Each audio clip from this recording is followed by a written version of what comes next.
food it's such an amazing part of your writing. It's almost like its own character. There's so much good food. There's so much good food, but it's complicated because sometimes it's tied up with fasting if you're writing about Ramadan, and sometimes in your character, in Amina's voice, she has mixed feelings about it. Like I remember there's a scene where her hoodie is left in the kitchen and she goes to school and sort of there are all these spices and the kids notice, and there's a little bit of teasing and even bullying.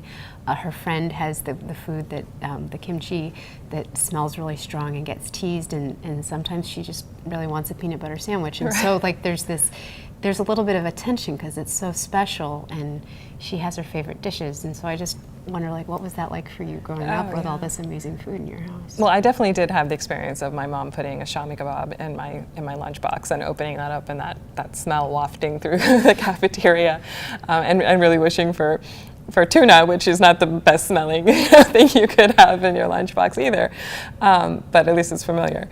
And when it comes to the masala and the clothes, that was something I was very sensitive to and aware of. And you know, the Pakistani cuisine is, the base of it is this, like Indian food, you know, this very rich, aromatic, you know, blend of onions and ginger and garlic and various spices, and it's very pungent, and you have to open up all the windows in the house, and we would shut our bedroom doors to make sure that it didn't permeate. But inevitably, no matter what I tried, at times if my mom was cooking, I would, you know, run out the door.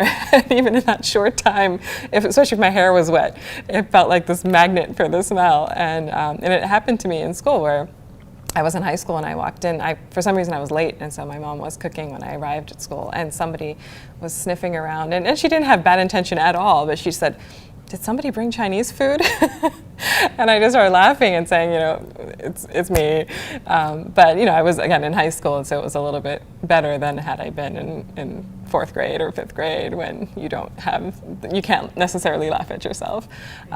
So yeah, it was definitely a big part of my childhood, the foods that were in my house, so it definitely makes its way into my writing. Right, and there are also these really special dishes, and it's also something people come together around food in good times and in bad, and I think that's also the cooking scenes are really something that I enjoyed in Amina's voice, particularly because I remember seeing on your Twitter feed someone said, you know, this book is making me so hungry, and it all sounds delicious. Oh, thanks.